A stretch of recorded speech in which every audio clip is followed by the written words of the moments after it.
this as long as you can.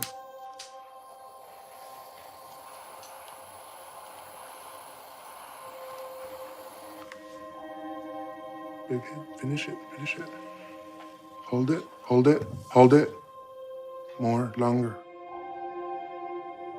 I'm gonna give you another one. I want you to hold this much longer. Oh, I'm good. One more. Whoa. You can do it. No, I'm good. Whoa.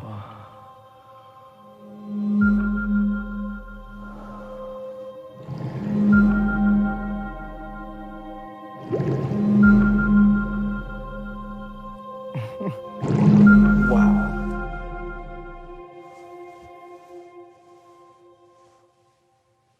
I wish you guys would have seen that. Can you describe what you saw? I'm still looking at it. It's alive, it's moving. I wanted to touch it. Touch what? I don't even know what I'm touching.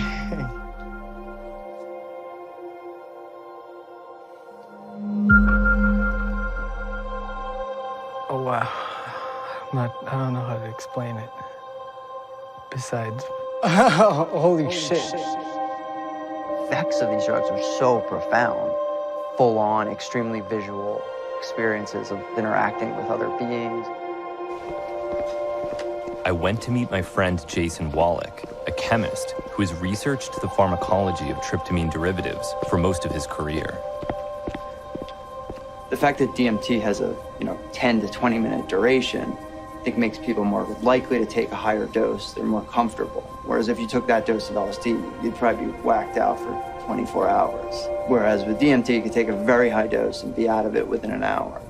The way it is taken, smoked, or orally as ayahuasca at those doses generally induce a very intense, profound psychedelic experience where people, they call it breaking through, where they really go into an alternate landscape. Why do you think it is that people become so fixated on DMT? Why do they find it so interesting?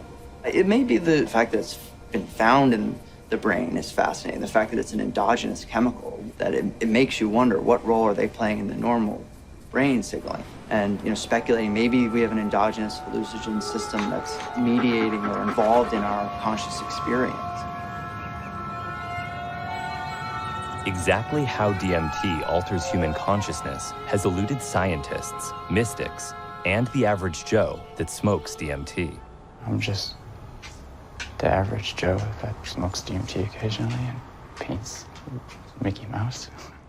Joe Roberts is a painter whose work breaks with the conventions of visionary art to explore new ways of depicting the DMT experience. Can you show me some of the work that you've been doing? Oh, they really do a good job. For me, I feel like when I'm tripping, oftentimes I'll see something way off in the distance. I'll be like, oh yeah, I saw that guy over there mowing his lawn or whatever weird shit that little guy is doing over there. But I don't really know how to describe the little guy, so that's kind of the idea behind the background there out the window. It's just like far things off in the distance that you can kind of see. That's actually about DMT for sure. And that's something you saw? If you simplified what I saw down to like one symbol that I used, So I feel like some people know what's going on when they see it. I imagine. I get a lot of positive feedback on Instagram. These are all they're just like notes from smoking DMT, basically. Could you take me through one of the drawings? Sure. Yeah, this guy. So you end up in this place. It's kind of like a palace. You can kind of move through it. You look down a hallway, and there'll be millions of other hallways to look at. The walls are pink, but they're not pink. They're all the colors that you can think of, kind of changing. And it's always something that I'm always kind of I don't know if I should be looking over there anyways. There's some cooler shit over here that is probably not gonna scare me, because there is weird shit in there. There's weird rooms where there'll be canals filled with water. And the water, you look at it, it's just, there's a sea monkey heaven or something in there, and they're all just shooting around, and the face from the Anonymous guys. Do you know who I'm talking about? Guy Fawkes. Yeah, but extra smiley, like he's smiling his brains out. And he's in there, he's like part of the wall or something. Or like the floor will be missing and there will be outer space. I'm so bad at describing stuff, Hamilton. I really am. Was hard to describe. I'm like ashamed of my drawing skills because they're like, I'm like, all right, so like there's like this happy shit shooting at me that I feel like, but it's like, it doesn't look really like this. Like it kind of, like I see it, I'm like, well, this is the best I can do. Kevin, go away, you're farting. Oh my God. Is that a new painting? This one? Yeah. So this is the one I was starting for you. I started making like paintings like that about the process of extracting DMT. This will be mimosa. This will be a red lye. This will be vinegar. That's going to be a crock pot, coffee filters, a funnel, and like measuring cups and stuff. It's beautiful. What do you think about the fact that it's a drug that anyone can make on a small scale in their kitchen as opposed to something like LSD? I think that's the best part. More people should. Due to the complexity of synthetic production, the vast majority of DMT in circulation is extracted from botanical sources. Phalaris aquatica, Acacia confusa, and most commonly, Mimosa hostilis, a thorny tree in the legume family that grows wild in southern Mexico.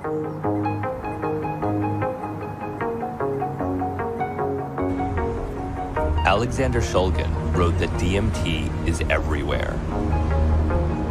And there's nowhere that's more true than the mercados of Chiapas, where Mimosa hostilis, locally known as Tepezcuite, is a staple in traditional medicine. Hola, ¿tienes Tepezcuite? Sí, en polvo. Para regenerar, lo puedes revolver con una crema común y ya te lo pones como tipo mascarilla. ¿Es alucinógeno? ¿Alucinógeno? Sí. Ahí sí no sé, no sabría decirle, pero lo han utilizado mucho.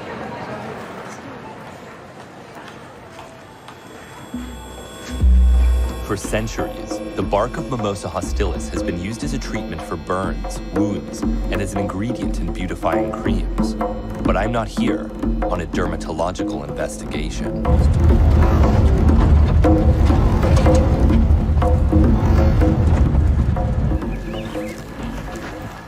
When chemists first detected DMT in Mimosa hostilis, it was still thought to be synthetic.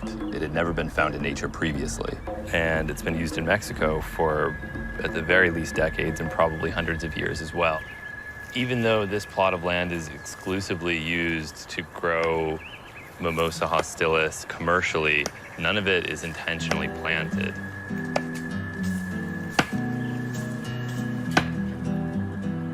This purple bark that surrounds the root is the part of the tree that has the most concentrated natural sources of DMT. Look at the depth of this color.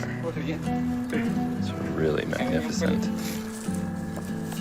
Have any of you ever heard of DMT? ¿Dónde? DMT?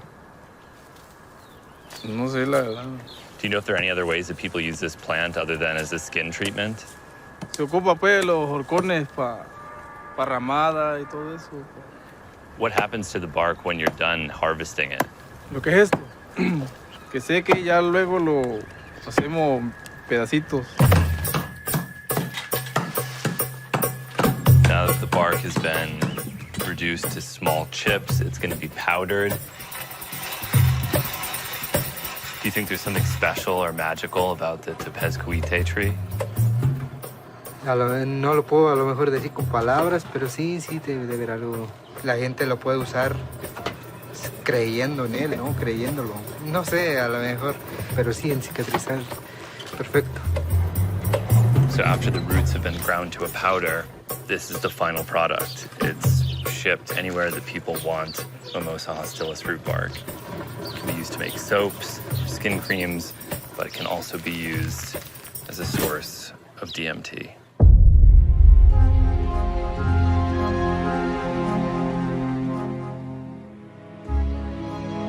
Though most people in Mexico are unaware of Tepezcuite's DMT content, there are some notable exceptions. Outside of the legality, what do you think these workers would say if they realize that this bark that they're harvesting is used as this incredibly powerful psychedelic drug that transports people to other dimensions? They don't need to know about DMT because in their minds they're gonna feel like they are doing illegal things, no? And in real, nobody of them are doing nothing illegal. Until you mix it and you take out the DMT, it becomes illegal.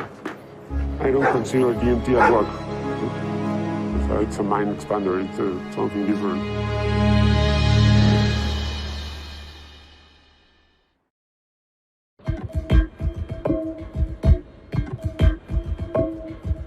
El significado de Tepezcuite viene del náhuatl, o sea, viene de una lengua náhuatl, que significa árbol del cerro que sangra.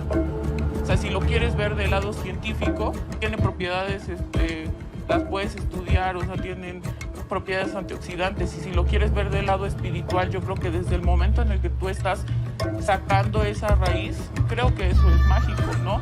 Yo pienso que realmente es como que es parte de la conexión al alma, ¿no? Nadie ha encontrado la razón real de por qué está ahí.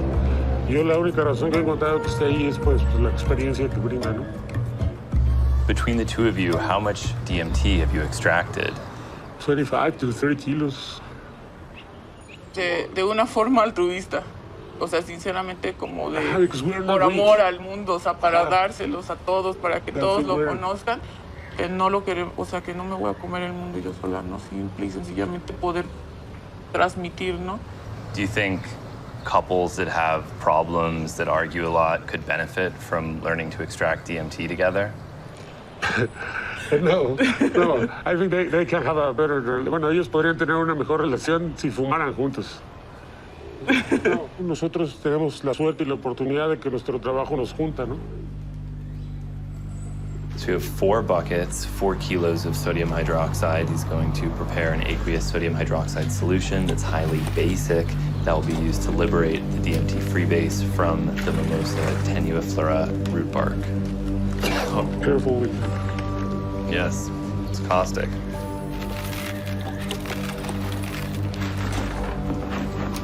1.4 liters for 1 kilo of sodium hydroxide. And we have to wait now. So you're waiting for it to dissolve. It's gonna take like 20 minutes. Do you think the process of extracting the DMT is spiritual?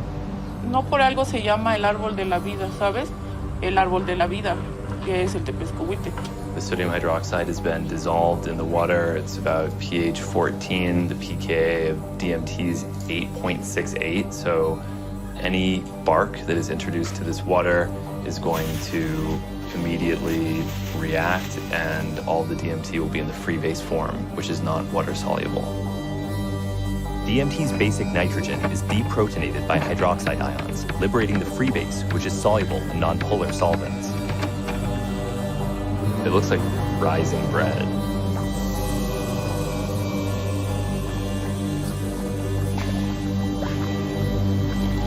A solution of naphtha and hexanes is added to the alkaline root bark mixture and stirred for 2 hours to extract the DMT freebase. Do you see? We are getting a yellow color. It's not what we're looking for. The DMT-containing solvent is filtered and put in trays under high-pressure sodium lamps to evaporate. The concentrated solution is then placed in a container to freeze precipitate overnight. Tomorrow, 12 o'clock, you can smoke this.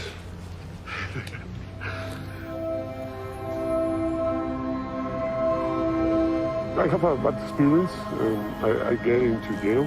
The police, they was looking for a lab, but when they find the bags of the mimosa dust, they think it was methamphetamine, and they say I have 25 kilos of methamphetamine. So I was inside of jail, and you have to survive inside of there. So my companion helped me, and I get a very big bag of DMT to the jail. Sí me puse nerviosa, pero sinceramente pues, estaba embarazada, ¿no? Y me decían, no, pues pase, señor, usted no tiene problemas. Te pueden reprimir en muchas cosas, te pueden tener encerrado en un cuarto, pero si tú eres libre, la libertad va más allá de de algo tangible, ¿no? La libertad es mental. Yo sé que él le compartió a personas que estaban ahí adentro, ¿sabes? So I began giving DMT to the people inside jail. I have the opportunity to give this guy. He has 30 years of jail. He never been outside. I give him a very good session of DMT. He smoked like 2-3 times. And when he returned, he hugged me, began crying, and said me, in 30 years, it's the first time I've been out of here. With DMT, nobody can stop your mind. So it takes like 40 days to go to lab, to everything, so they understand it was only Tepescoweed. And when they understand it was a legal substance, they have to let me go. Do you think it's worth the risk to extract DMT? Sí, pues sí, sí vale la pena por el conocimiento y a través de transmitir eso creo que este movimiento se está dando, ¿no? So this was left in a freezer overnight. Overnight. Normally I leave it 24 hours, but for this special occasion we're taking it. So after the solvent is evaporated, you scrape it off of the dishes, dry it out, and this is the finished product. Yeah, that's the finished product.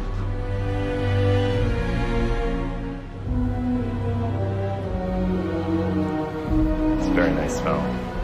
It's indolic, but a little bit floral as well. Very complex, compelling odor that I love. The traditional use and ubiquity of Mimosa hostilis in Mexico allows for its sale and cultivation without government interference.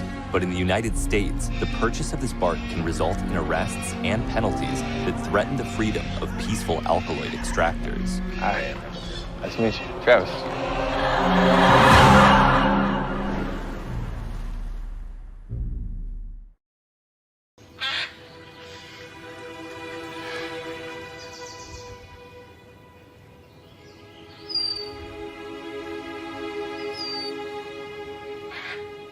Travis Riddle was a pizza delivery man and psychedelic enthusiast whose interest in DMT extraction almost resulted in a decade-long prison sentence. This is Bird Gardens in Naples. Cool little oasis out here, a little place where I do my community service. Just a rescue for parrots. A lot of them are aged and kind of like a retirement home. Wow. Yeah. Wow. Could be me in a little cage. Kind of looks like a jail. It's a very dramatic story, and I want people to appreciate that this is an absurd thing to have occurred. Break it down slowly and dramatically. So there's a legal gray area with DMT. I'd read different things that it was legal, that you could get the bark because it's not really DMT in that form. I had seen it online, I ordered it. But you weren't ordering DMT. No. Mimosa hostilis fruit bark. It's actually a common ingredient in a lot of beauty care products. So I didn't really hesitate at that point, and there's not many people that have gotten in trouble for it. And I got 4.5 kilograms of it, and that triggered something with the French government to let Homeland Security know that there was a package coming. And when you don't know about the substance, you treat it like something that could be dangerous. That's what they're trained to do. Treated me as like a dangerous criminal. I got it ordered to my grandparents' house. Pictures of me being there, the surveillance being done. Homeland Security essentially starts stalking you. Yeah. Oh yeah, they flew a helicopter. It cost them like 20 grand just to launch a helicopter from Miami. And I was being watched the whole day from a helicopter. I never noticed it. I should have. They were watching pretty closely. Picked up the package and thought it was all clear. I did have everything in the car. It was like the plan for the night. Get right to it, extract it.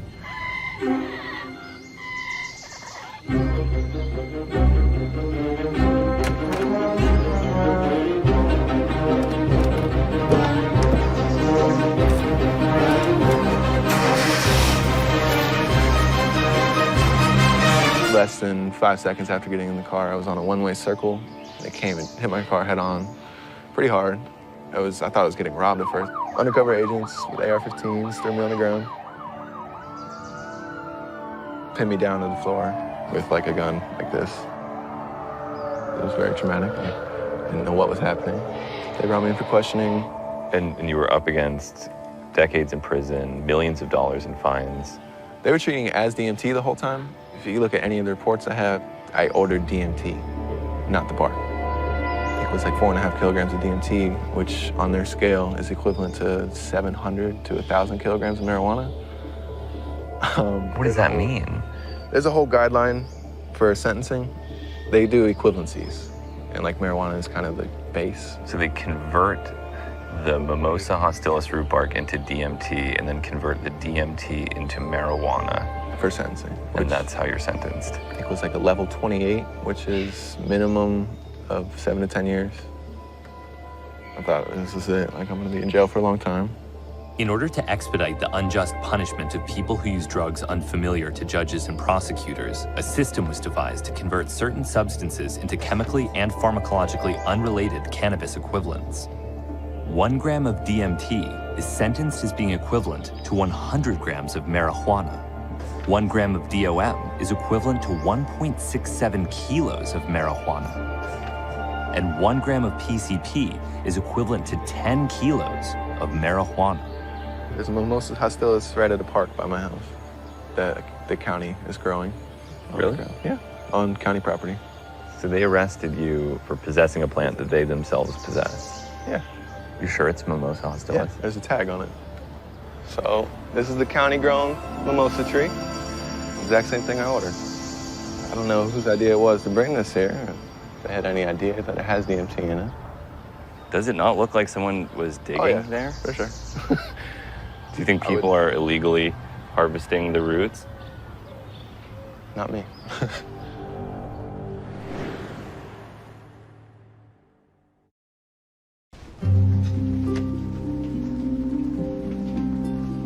DMT, like a lot of psychoactive drugs that are now known to be found in nature, was initially thought to be a synthetic compound. Yeah, it was first synthesized 1930s by Mansky and believed to be synthetic, and it was subsequently found in nature. And then they later found that that was, in fact, consistent with the synthetic DMT. A lot of the research back then was done with injected DMT, usually IM, which I think limited its more widespread use. But it was then shortly thereafter discovered by Nick Sand that you could smoke it. And so I think nowadays that's definitely the most common route that pure DMT is taken. Nick Sand was a legendary clandestine chemist, best known for his work synthesizing vast quantities of LSD in the 1960s. But his true passion was DMT. DMT is a drug ill-suited to underground manufacture due to the high dose required and relatively complex synthesis. Yet Sand still produced a reported 30 kilograms over the course of his career, which ended abruptly in 1996 when his lab in British Columbia was raided by the Royal Canadian Mounted Police. In the past, it was generally synthetic, and it can be synthesized fairly straightforward, but it's definitely not something that anyone could do. Some of the chemicals, like lithium aluminum hydride, are extremely pyrophoric and dangerous. The reactions need to be done under an inert atmosphere of nitrogen or argon to prevent flammability and to get a good yield. With a new generation of botanical extractors replacing the chemists of the past, synthetic DMT and the people that risk their freedom to produce it have become far less common. I'm on my way to meet a chemist who's doing underground research on different DMT derivatives. He doesn't sell the products that he creates. He doesn't give them away to other people. His interest is solely in self-exploration and has used his experiments to develop new ways of synthesizing DMT.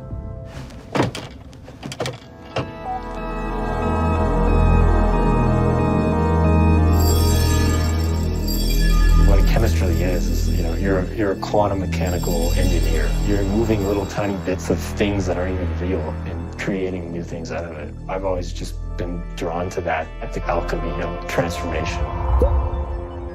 The only thing is, like, for video, like, the amount of shots that are in my apartment, I want to keep them to a very minimum. Yeah, okay. All right, ready? Could you tell me a little bit about how you first got interested in chemistry?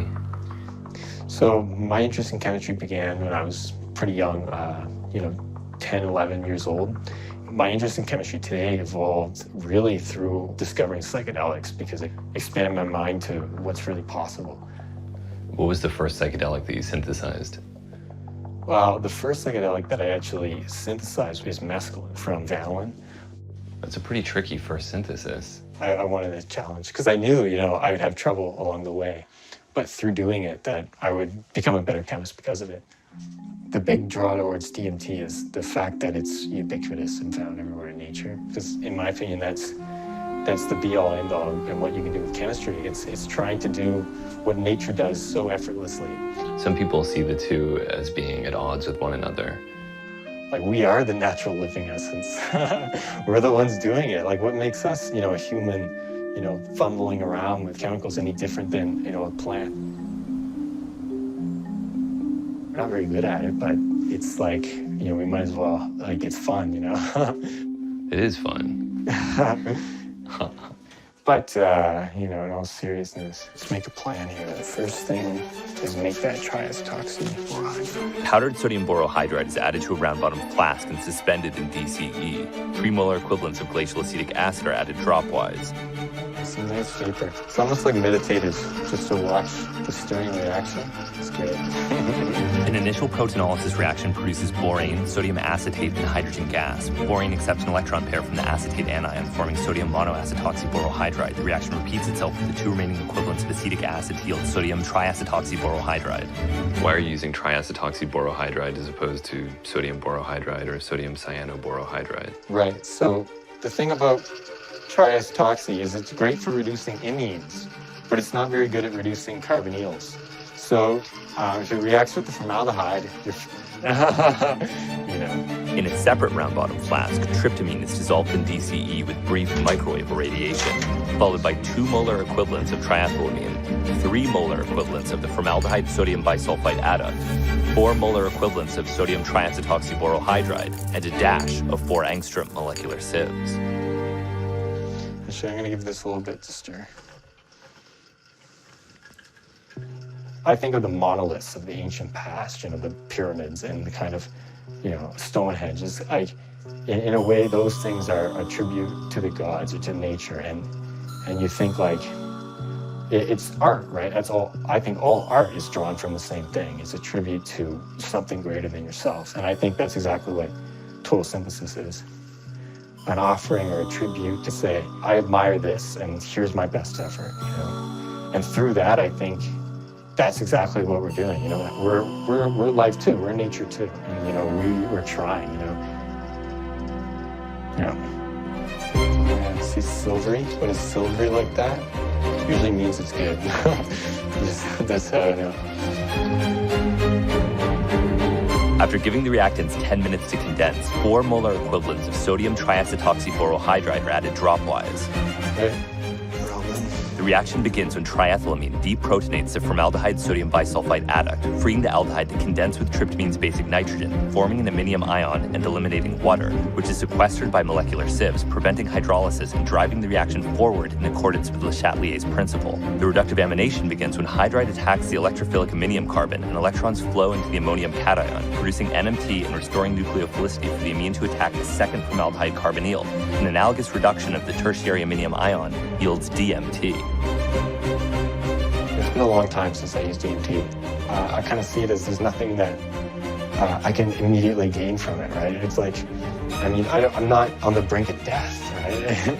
If the time comes where, I'll use them, then I'll use them, but, it's not an active activity of mine. Some pursue DMT for the joy of its chemistry, but for others, the fun doesn't start until the DMT is in a very different type of glassware.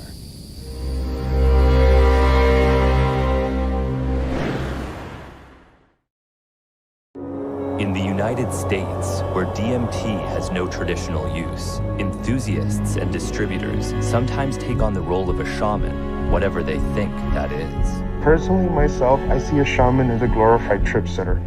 It's gonna happen no matter who's standing next to you, what kind of bells are being rung, or whistles are being blown. I'm just gonna be there to make sure you don't choke on your tongue. We're all shamans in a way. We're all healers. That's interesting. Can you tell me about what you did before you were selling DMT and acting as a DMT guide? I was working at Silicon Valley as director of marketing and inside sales for a tech company. But it wasn't spiritually fulfilling? No, it left something, a hunger within me. And I found DMT through someone from Reddit, and it started these questions in my head, like, what is this? Where can I find this? And what kind of people come to your door asking for DMT? Everyone who you can think of, moms, dads, a lot of young people, professionals, blue-collar people. I've been able to share it with Silicon Valley people, artists from Industrial Light and Magic, Apple engineers, Google engineers. I can't even describe all the titles. Everybody wants to try the spirit molecule. I'm gonna try to hold this as long as you can.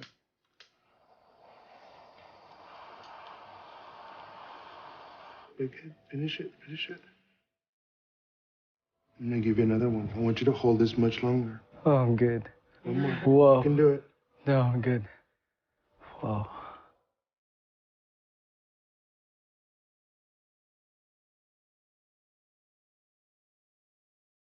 Wow, this is great.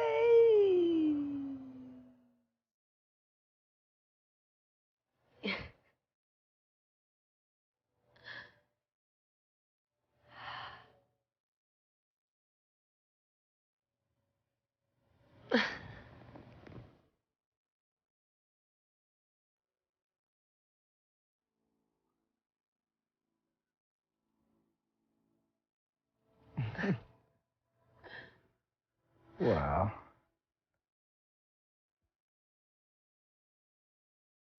That was amazing. I'm still here. Wow. This is so strange. Welcome back. Hello. Kind of back. Things are still dancing around. What did you just experience? In English words, it was a lot of geometric, carnival-esque colors. Very fun. It's like really interactive. I felt like I kept holding up my fingers. Was I doing that? I felt like I was going like this a lot. You were. Okay. That was very inspiring. Inspiring in what way? For a moment, it felt good that I existed and I had no control over it.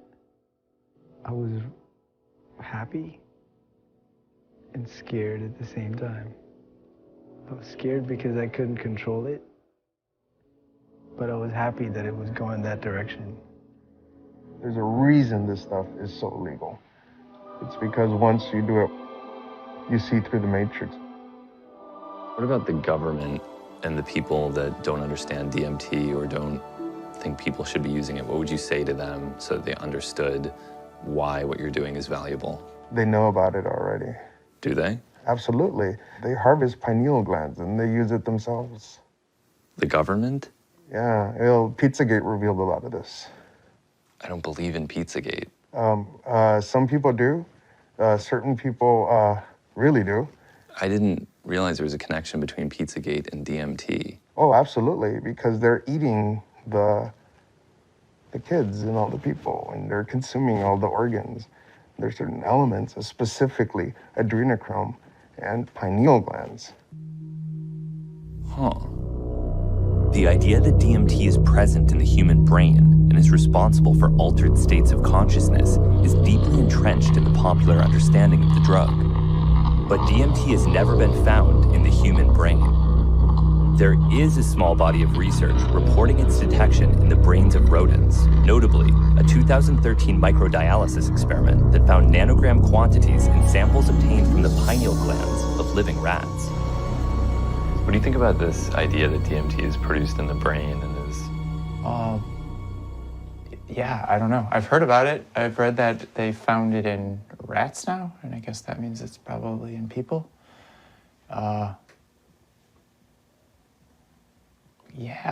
That's kind of like, I don't know what that means, but it makes sense, I guess. Despite the fact that DMT is unstable in the body and only present in trace quantities, if at all, I wanted to see if it could be detected in the whole brain homogenate of rat and pig via gas chromatography mass spectrometry. DMT and most tryptamines are rapidly degraded. And in some instances, after an hour, it's at very low levels relative to what it was. Well, this is definitely the brain stem. Brain stem there, too. And then we'll take some visual cortex. Freezing would block the enzyme activity, but as soon as you thaw and it gets to a certain temperature, that enzyme activity will pick up again. If there's any monoamine oxidase present, it might break it down. Cerebellum is so beautiful. There's several glandular structures.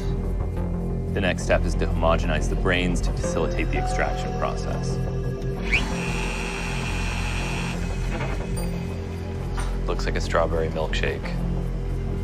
After homogenization in a phosphate buffer, the brain samples were centrifuged. The supernate was decanted into a C8 cation exchange SPE column designed to bind polar amines. Nonpolar components of the supernate elute with a series of wash solutions. There's a graduated cylinder somewhere. Finally, a solution of dichloromethane, isopropanol, and ammonium hydroxide was used to liberate the bound amines from the stationary phase in their free-base form. A single fraction was collected from each sample and prepared for GC-MS analysis. In case there's any uncertainty relative to plants, the brain is a totally non-viable source for DMT. This is just an analytical experiment to see if detectable quantities exist. And if there is, it is absolutely a trace quantity. There's no way that anyone could ever use the brain of an animal as a viable source for DMT. No way. If you were killing people and extracting DMT from their brain, they might prosecute you for DMT manufacturing and murder, but...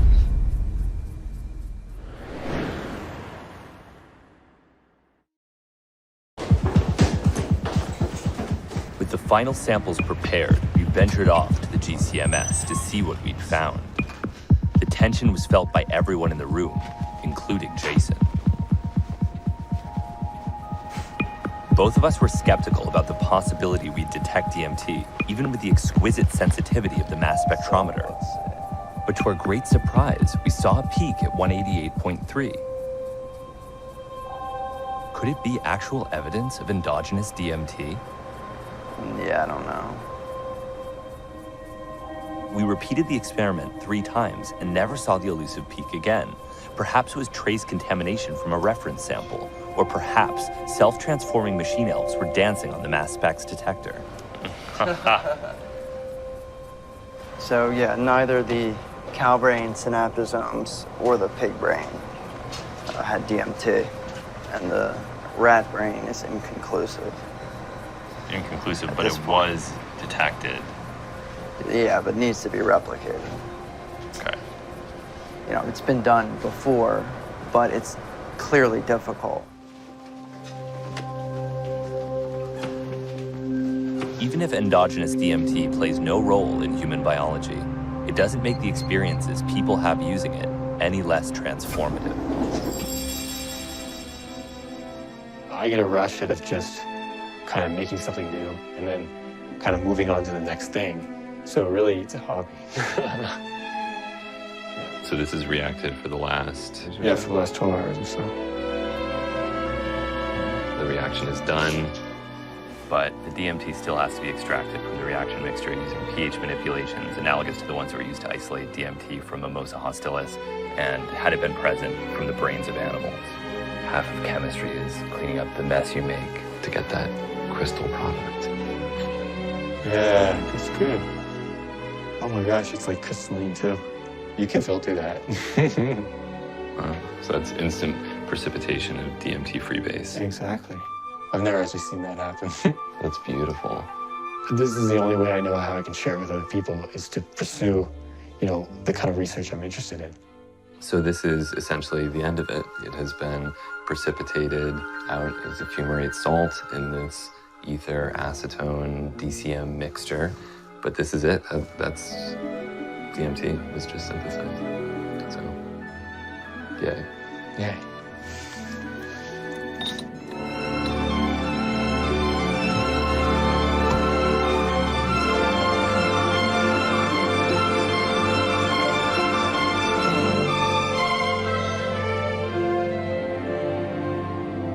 So what are your plans for this DMT? I don't know. I don't think I'll consume it. I think I'll do some analysis on it to make sure it's, pure DMT, to make sure the kind of procedures works as expected. That's probably as far as I'll go with it. And if it's pure, then it's nice to have a synthetic standard. To do a bunch of crazy, things, mixing a bunch of weird, smelly chemicals together, and then get this crystal and have the same experience. It's crazy for anyone, because it's like, whoa, that is the same thing as the thing that came out of the plant. But, I did it synthetically. It's sort of like art. If someone makes a painting, you can tell the difference between someone who's in it for something greater than themselves. You can see it in their art. The chemists that are making DMT are kind of like wizards. Like, they're making magic you can smoke, I guess, maybe. Casts this crazy spell on you for a little while. Another way to look at it.